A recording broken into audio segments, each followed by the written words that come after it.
Bien, seguimos. Estábamos con la cuestión de las guerras contemporáneas, como dice Gilles Membé, o de estas formas, ¿no? Estas formas de hacer la guerra, particulares en estos contextos de colonización que estamos viendo. Acá es interesante porque aquí Gilles Membé va a pasar a una serie de análisis de casos en los cuales va a establecer unas diferencias respecto a lo que él denominó, que vimos hasta recién, como el poder colonial. Pero bueno, lo primero que va a decir Gilles Membé respecto a la cuestión de las guerras contemporáneas es que estas responden a una cuestión bastante obvia y evidente, que no es que sea una originalidad de Gilles Membé, este descubrimiento, pero que él lo aplica, digamos, al estudio del caso de lo que ocurre en estos territorios en constante conflicto, que es como a partir de la revolución tecnológica, la capacidad de destrucción, digamos, las tecnologías para hacer la guerra adquieren una capacidad de destrucción masiva sin precedentes. Esto está en la misma línea de lo que antes hablábamos, ¿se acuerdan? ¿No? Hace un rato largo ya de esta cuestión respecto a las técnicas de la serialización de las técnicas de ejecución de las personas. Para Gilles Membé, aquí va a haber una serie de características propias del hacer la guerra, de estas guerras contemporáneas en estos territorios, ¿no? La primera es que va a ser una guerra por el aire, dice Gilles Membé. Fíjense, dice: la guerra por el aire, que pone en relación altitud, armamento última generación, visibilidad e inteligencia, es un buen ejemplo. Durante la Guerra del Golfo, la utilización combinada de bombas inteligentes y bombas de uranio empobrecido, de detectores electrónicos, misiles con guía láser, bombas de racimo y asfixiantes, tecnología stealth, vehículos aéreos no tripulados y la ciberinteligencia, pronto paralizó las capacidades del enemigo. Una segunda característica relacionada con esto, obviamente, va a ser que no solo es una guerra por el aire, también es una guerra de infraestructuras. En Kosovo, la degradación de las capacidades serbias tomó la forma de una guerra de infraestructuras que destruía puentes, redes de ferrocarril, autopistas, redes de comunicación, almacenes y depósitos de petróleo, instalaciones de calefacción, centrales eléctricas y equipamiento de tratamiento de aguas. Ya imaginamos que la ejecución de tales estrategias militares, sobre todo cuando se combinan con la imposición de sanciones, tiene como consecuencia la merma de todo el sistema de supervivencia del enemigo. Los daños duraderos en la vida civil son particularmente elocuentes. Por ejemplo, la destrucción del complejo petroquímico en Pančevo, cerca de Belgrado, durante la campaña de Kosovo, ha dejado tal nivel de toxicidad en los alrededores, cloruro de vinilo, amoníaco, mercurio, nafta y dioxina, que se recomendó a las mujeres embarazadas que recurrieran al aborto y en toda la región se aconsejó evitar los embarazos durante un periodo de 2 años. Bueno, estas formas de guerra de infraestructuras, como dice aquí Gilles Membé, son súper mega actuales. El ejército ruso, por ejemplo, utiliza esta guerra de infraestructuras contra Ucrania y contra la población civil ucraniana, como ya saben.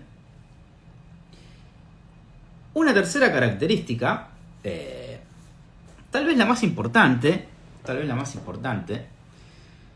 es la de las milicias urbanas, el uso de milicias urbanas.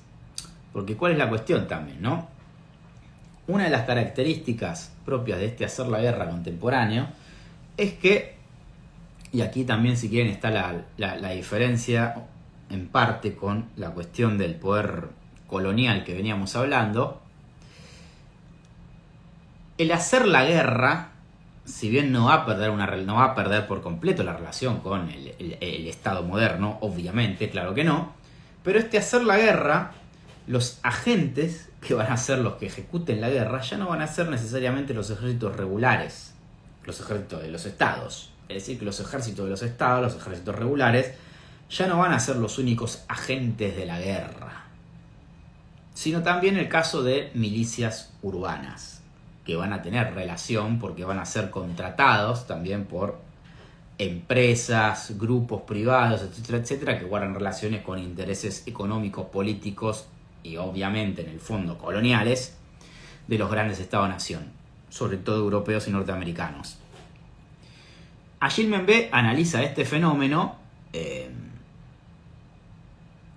el caso de los estados africanos principalmente. Fíjense, tomemos el ejemplo de África.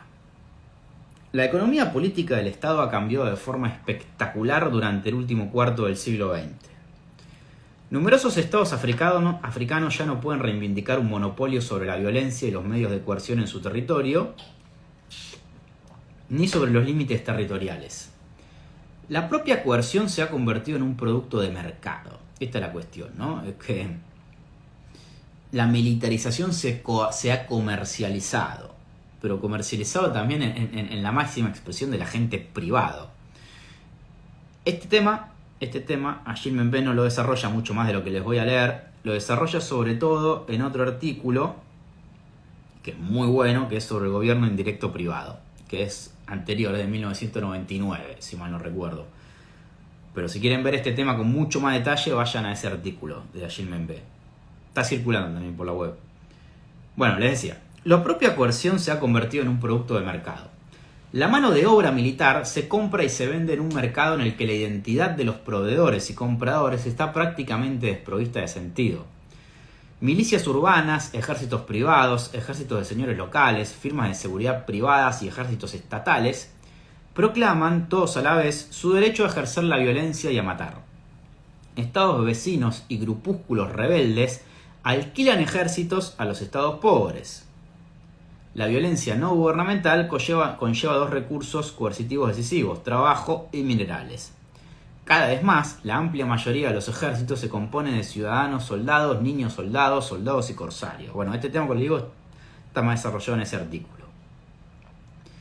Es interesante porque para entender este fenómeno de las milicias urbanas, Achille Mbembe va a recurrir a la figura de la máquina de guerra de ilusión guattariana, en el sentido de que van a ser, en un sentido bien micropolítico obviamente, grupos que van a territorializarse y desterritorializarse constantemente en relación a diversos factores, entre ellos su relación con los intereses más macropolíticos de los estados-nación, representados a través de empresas, grupos privados, etcétera, etcétera. Así lo dice Achille Mbembe igual, fíjense. Al lado de los ejércitos ha emergido aquello a lo que, siguiendo a Gilles Deleuze y Félix Guattari, podemos referirnos como máquinas de guerra. Estas máquinas se componen de facciones de hombres armados que se escinden o se fusionan según su tarea y circunstancias. Organizaciones difusas y polimorfas, las máquinas de guerra se caracterizan por su capacidad para la metamorfosis. Su relación con el espacio es móvil. Algunas veces mantienen relaciones complejas con las formas estatales, que pueden ir de la autonomía a la incorporación. El Estado puede por sí mismo transformarse en una máquina de guerra. Puede, por otra parte, apropiarse para sí de una máquina de guerra ya existente o ayudar a crear una.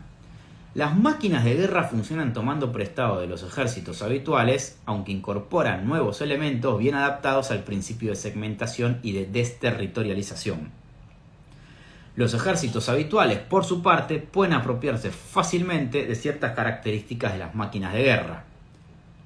Una máquina de guerra combina una pluralidad de funciones. Tiene los rasgos, bueno, acá está lo central que les decía recién, ¿no? Tiene los rasgos de una organización política y de una sociedad mercantil. Actúa mediante capturas y depredaciones y puede alcanzar enormes beneficios.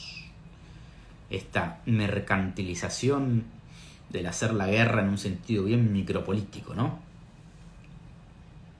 Bueno, aquí Achille Mbembe también va a destacar que esta forma particular de hacer la guerra contemporánea en los estados africanos, sobre todo, implica una especie de forma distinta de gubernamentalidad, distinta a la del poder colonial que mencionamos antes.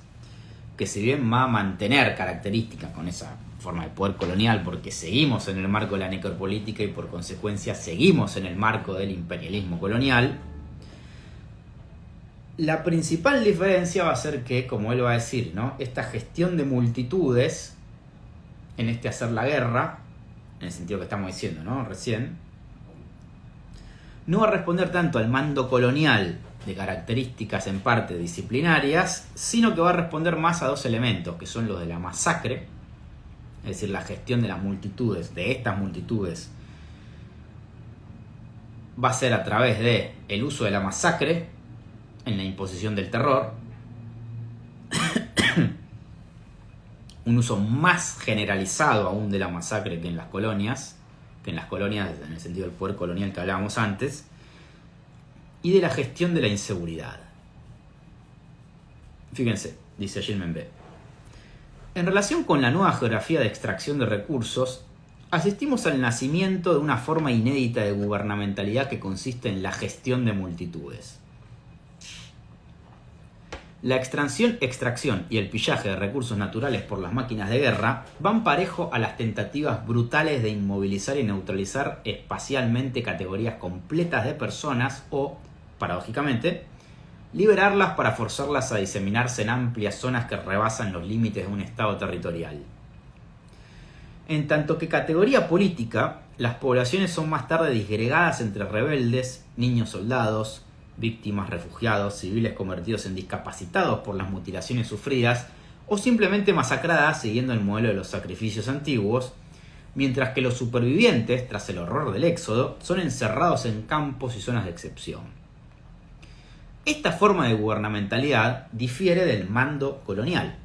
Las técnicas de ejercicio de la autoridad policial y de disciplina, la elección entre obediencia y simulación que caracteriza al potentado colonial y poscolonial, se sustituyen gradualmente por una alternativa más trágica, dada su extremismo, lo que les decía recién, ¿no?, una mayor generalización del uso de la masacre en este caso. Las tecnologías de destrucción son ahora más táctiles, más anatómicas y sensoriales, en un contexto en el que se decide entre la vida y la muerte. Si el poder depende siempre de un estrecho control sobre los cuerpos o sobre su concentración en campos, las nuevas tecnologías de destrucción no se ven tan afectadas por el hecho de inscribir los cuerpos en el interior de aparatos disciplinarios, como por inscribirlos, llegado el momento, en el orden de la economía máxima, representada hoy por la masacre. Por su parte, la generalización de la inseguridad ha acrecentado la distinción entre aquellos que llevan armas y aquellos que no las llevan, ley de reparto de armas. Cada vez más a menudo, la guerra no tiene lugar entre los ejércitos de dos estados soberanos, sino entre grupos armados que actúan bajo la máscara del Estado, contra grupos armados sin Estado, pero que controlan territorios bien delimitados. Ambos bandos tienen como principal objetivo la población civil, que no está armada ni organizada en milicias. Es todo un tema el de en el campo de la biopolítica, más allá del caso africano, ¿no? Lo que implica la gestión de la inseguridad o el gobierno a través de la inseguridad. Esto es un tema actual muy, muy, muy interesante, a mi juicio, ¿no? Me atrevería a decir de los más interesantes actuales. Pero bueno, Gilles Membe no lo trabaja mucho más acá. Lo trabaja un poco más en estos artículos que les dije hace un rato, así que si les interesa el tema, vayan allí. Sobre el gobierno indirecto privado. Otra autora que trabaja este tema de la gestión de la inseguridad es Isabel Lorey, una autora alemana muy, muy, muy poco conocida injustamente. Pero bueno. Entonces tenemos, ¿no? Fíjense que esto es lo interesante, porque el texto no termina acá, no hemos terminado aún. Esto es lo interesante porque fíjense que en este caso, ¿no?, de la necropolítica, no es únicamente la cuestión, bueno, de la soberanía, el poder de muerte de la soberanía ejercido en la segunda mitad del siglo XX en la colonia, fin. Porque tenemos como parte, ¿no?, de la necropolítica y en esta interrelación constitutiva de ambos elementos entre imperialismo colonial y raza y racismo a través de la gran figura del Estado, el caso del poder colonial, este caso que hemos mencionado recién, ¿no? De esta gestión de multitudes que se centra más en el uso generalizado de la masacre y de la gestión de la inseguridad. Y tenemos una última figura que es con la que termina este extraordinario artículo, a mi juicio, de Achille Mbembe, que implica otro tipo de vínculo en la relación con la muerte, que es el de la relación, ya no tanto la muerte en el sentido biológico como hemos trabajado hasta aquí, y como Achille Mbembe trabajó hasta aquí, sino esto que hace un rato largo también habíamos mencionado, en el sentido de la relación del terror de lo sagrado, ¿no? De una muerte a partir de una vida degradada espiritualmente. Es decir, la relación entre muerte, terror y libertad, que Achille Mbembe la analiza en el caso de Palestina. Tal vez sea la parte más interesante del texto, esto último. Un texto que, bueno, a mí me parece interesantísimo en general, pero tal vez esta última parte sea la más interesante. Dice Achille Mbembe allí, analizando el caso de Palestina, retomando el caso de Palestina, que ya lo habíamos mencionado, que podemos encontrar dos tipos de lógicas, ¿no? Respecto a la muerte en este caso. Una que es la lógica de la supervivencia y otra que es la lógica del mártir o la figura del kamikaze. Respecto a la lógica de la supervivencia, dice: tal y como nos recuerda Elias Canetti, el superviviente es aquel que ha caminado por el sendero de la muerte. Se ha visto a menudo entre aquellos que han caído, pero todavía sigue vivo. O, más concretamente, el superviviente es aquel que ha peleado contra una jauría de enemigos y ha logrado no solo escapar, sino matar al atacante. Por ello, en gran medida, matar constituye el primer grado de la supervivencia. Canetti subraya el hecho de que, según esta lógica, cada uno es el enemigo del otro. De forma todavía más radical, el horror experimentado durante la visión de la muerte se torna en satisfacción cuando le ocurre a otro. Es la muerte del otro, su presencia en forma de cadáver, lo que hace que el superviviente se sienta único. Y cada enemigo masacrado aumenta el sentimiento de seguridad del superviviente. Entonces tenemos esta lógica del superviviente, que es la de el enemigo, el otro como enemigo, pero que bueno, no tiene nada de novedoso esa definición, pero sobre todo el hecho de que quien mata al enemigo, fíjense, no más que obtener un puro beneficio biológico en el sentido que hablábamos al principio también del vivo, ¿no? De, por ejemplo, la justificación del racismo de Estado, en el sentido de que aniquilar una vida degradada biológicamente aumenta las capacidades vitales de la población de mayor valor biológico, sobre todo por evitar la expansión, ¿no? De esa forma de vida degradante, en este caso el pueblo judío en relación al pueblo alemán, en este continuum biológico racial del que hablábamos. Más que ese tipo de lógica, estamos en la lógica de la hazaña, por un lado, del enfrentamiento contra el otro y del regocijo por haber sobrevivido y haber matado al otro, que hasta puede tener un valor espiritual esa muerte del otro, en tanto me pone a mí como el superviviente, como el quien ha ganado, quien ha salido triunfando. Pero hay otra lógica más propia de estos fenómenos de los atentados terroristas en Palestina, que es el caso que está analizando Achille Mbembe aquí, que es la lógica del mártir o la figura del kamikaze. ¿Qué tiene que ver con esto? Dice Achille Mbembe: la lógica del mártir procede según distintas vías. Se ve encarnada por la figura del kamikaze.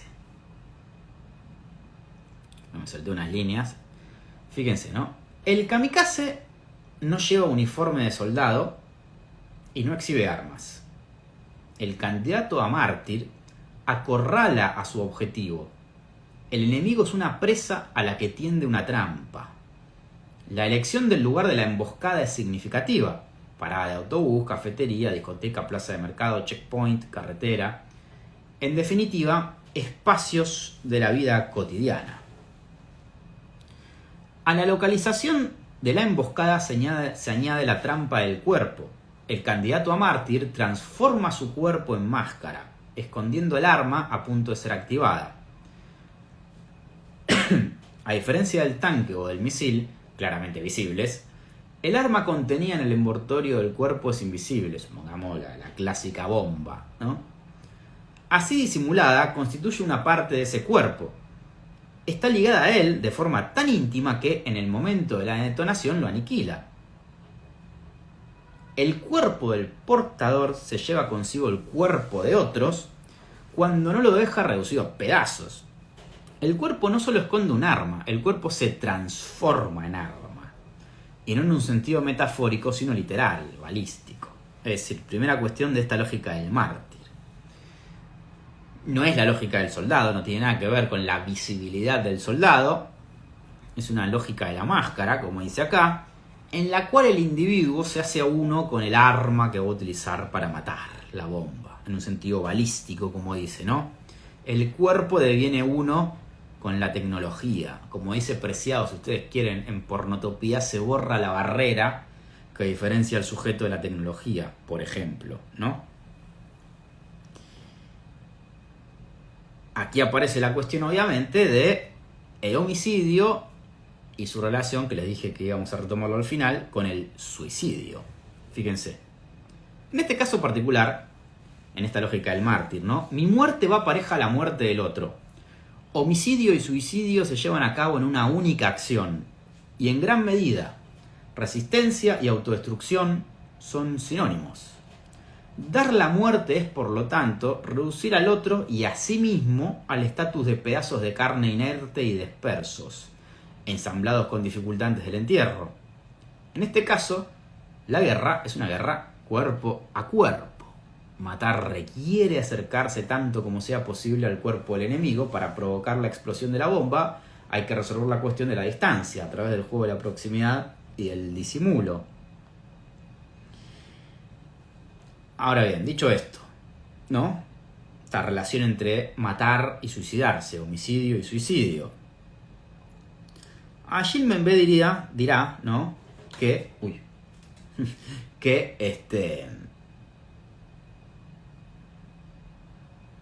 bueno, primero va a decir, fíjense, ¿no? En la lógica del mártir, la voluntad de morir se fusiona con la de llevarse al enemigo consigo. Es decir, eliminar toda posibilidad de vida para todos. Lógica, esto es lo que quería señalar, ¿no? Aparentemente contraria a aquella que consistía en querer imponer la muerte a los demás siempre y cuando se preserve la propia. Es decir, la lógica de la supervivencia y la lógica del mártir aparentemente serían contradictorias, porque la lógica de la supervivencia implica el regocijo del superviviente que mata a condición de él quedar vivo y disfrutar de ese quedar vivo. Sería contrario a la lógica del mártir, que como condición de posibilidad para la muerte del otro y de los otros implica la muerte de mí mismo, que al morir devengo en mártir. Sería aparentemente contradictorio, pero para Gilman B no es contradictorio. ¿Por qué? Porque aquí lo que se juega es otro concepto de vida que implica el deseo de eternidad y el uso de la libertad. Fíjense, dice: el poder y el valor del cuerpo resultan de un proceso de abstracción basado en el deseo de eternidad. En este sentido, el mártir, al haber establecido un instante de supremacía en el que el sujeto triunfa sobre su propia mortalidad, puede percibirse como habiendo trabajado bajo el signo del futuro. En otros términos, en la muerte, el futuro se desvanece en el presente. En su deseo de eternidad, el cuerpo sitiado pasa por dos fases. Primero, es transformado en cosa insignificante, en materia maleable. Después, la forma en la que es conducido a la muerte, el suicidio, le otorga una significación última. La materia del cuerpo, o más bien la materia que es el cuerpo, se ve investida de propiedades que no pueden deducirse de su carácter de cosa material, ¿no? Sino de un nomos trascendental fuera de él. Es interesantísimo, ¿no? Porque fíjense que es lo que está diciendo, que al igual que en la lógica del superviviente, esta forma del hacer morir se encuentra relacionada a una supervivencia, pero una supervivencia espiritual, eterna, superior, bajo todo punto de vista, a la supervivencia material, corporal. Y este deseo de eternidad y este acceso a la figura del mártir se obtiene a partir del ejercicio de la libertad sobre la propia mortalidad, es decir, sobre la propia voluntad del sujeto en devenir mártir e ir contra esa mortalidad que lo caracterizaría. Como podrán imaginarse, esto se encuentra muy relacionado al ser para la muerte heideggeriano. Y así lo dice Gilles Membé. Déjenme analizar, para concluir, la relación entre terror, libertad y sacrificio. Martin Heidegger muestra que el ser para la muerte humano es la condición de toda verdadera libertad humana. O, por decirlo de otra forma, soy libre de vivir mi propia vida únicamente porque soy libre de morir mi propia muerte. Esta es una lectura bastante francesa de Heidegger, vale aclarar. Mientras que Heidegger otorga un estatus existencial al ser para la muerte y lo considera una manifestación de libertad, bueno, justamente, fíjense, ¿no? Georges Bataille sugiere que la muerte en el sacrificio en realidad no revela nada. No es solo la absoluta manifestación de la negatividad, es también una comedia. Para Bataille, la muerte revela el lado animal del sujeto humano, al cual se refiere también como a su ser natural. Para que el hombre finalmente se revele a sí mismo debería morir, pero tendría que hacerlo viviendo, mirándose dejar de ser, añade. En otras palabras, el sujeto humano debe estar plenamente vivo en el momento de su muerte, acá está el punto, para disponer de plena conciencia, para vivir teniendo el sentido de estar muriendo. Bueno, acá habla del sacrificio, bueno, bla, bla, bla, no importa. ¿De qué forma se relaciona esto con la cuestión del kamikaze? No hay duda de que en su caso, el sacrificio consiste en la espectacular ejecución de sí, en devenir su propia víctima, sacrificarse a sí mismo. El autosacrificado procede de forma que toma el poder de su propia muerte y opera un acercamiento frontal.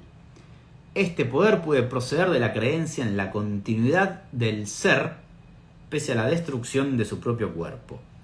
El ser es concebido como existente fuera de nosotros. El sacrificio de sí mismo consiste aquí en el rechazo de una doble prohibición, la de la autoinmolación, suicidio, y la del asesinato. Esa doble prohibición se rechaza. No obstante, a diferencia de los sacrificios, no hay un animal que sirva de víctima para sustituirse. La muerte adquiere aquí un carácter de transgresión, en el sentido batailiano, pero a diferencia de la crucifixión, no tiene dimensión de expiación. Genial esa idea. De hecho, una persona muerta no puede reconocer a su asesino, quien también ha muerto. ¿No implica esto que la muerte se manifiesta aquí como pura aniquilación y pura nada? Exceso y escándalo. Bueno, esto sigue, podríamos decir un montón de cosas. Muy interesante todo esto. La noción extática del éxtasis heideggeriano, como notarán, cobra importancia aquí. Pero bueno, sin meterse en estas cuestiones, porque tampoco es que antes estuviéramos hablando de eso en el resto del artículo y de este vivo. Lo que Gilles Membé quiere, digamos, señalar es básicamente que esta lógica de la muerte y de matanzas masivas, en este caso a través del acto terrorista, responde a una lógica más espiritual ligada a una posición en relación con la eternidad y con la asunción de una libertad respecto a la mortalidad o una especie de asunción de ese ser para la muerte en un uso terrorista, si ustedes quieren, en un sentido mucho más óntico que ontológico en términos heideggerianos, obviamente, pero no importa, para que se entienda. Esto es interesantísimo, esta parte de Teto, yo creo que la más interesante, pero bueno, a Gilles Membé no la desarrolla más aquí, sí en otros lugares. Finalmente, dicho todo esto, conclusión de Gilles Membé. entre el biopoder y la muerte hay una relación intrínseca, no suficientemente explorada por Foucault, pero que es constitutiva de las formas de gestionar las poblaciones, y en este caso principalmente las colonias y este tipo de territorios en conflictos y en disputa, en el siglo XX y sobre todo de la segunda mitad del siglo XX en adelante. Y la raza, mejor dicho, el Estado-Nación y la raza son dos de los elementos centrales en esta gestión necropolítica del poder. Así lo dice Gilles Membe, fíjense. La noción de biopoder es insuficiente. Esto al final del texto, ¿no? Termina así casi. La noción de biopoder es insuficiente para reflejar las formas contemporáneas de sumisión de la vida al poder de la muerte. Además, he utilizado las nociones de política de la muerte y de poder de la muerte para reflejar los diversos medios por los cuales, en nuestro mundo contemporáneo, las armas se despliegan con el objetivo de una destrucción máxima de las personas y de la creación de mundos de muerte, formas únicas y nuevas de existencia social en las que numerosas poblaciones se ven sometidas a condiciones de existencia que les confieren el estatus de muertos vivientes. El ensayo subraya también algunas de las topografías reprimidas de la crueldad, la plantación y la colonia en particular, y sugiere que el poder de la muerte nubla las fronteras entre resistencia y suicidio, sacrificio y redención, mártir y libertad. Esto que hablamos recién, ¿no? Hace un rato. Y así termina este fabuloso artículo. Bueno, gente, espero que les haya interesado. Espero que les motive a ir a leer a este gran autor que es Gilles Membe. También con esto rozamos otra zona de temas que hasta ahora no habíamos tocado y que empezaremos a tocar en esta cuenta, que son estudios postcoloniales. Siempre en esta órbita Foucaultiana, que es la que a mí me interesa, obviamente, pero bueno. Y bueno, gente, espero que les haya interesado esto. A mí es un texto que me encanta, este de Gilles Membe, Necropolítica. Muy mencionado, poco trabajado.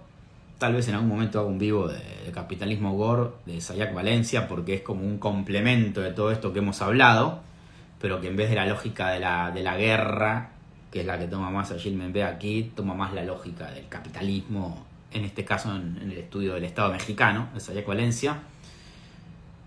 Y bueno, eso, gente. Espero que les haya interesado. Nos vemos la próxima. Un abrazo.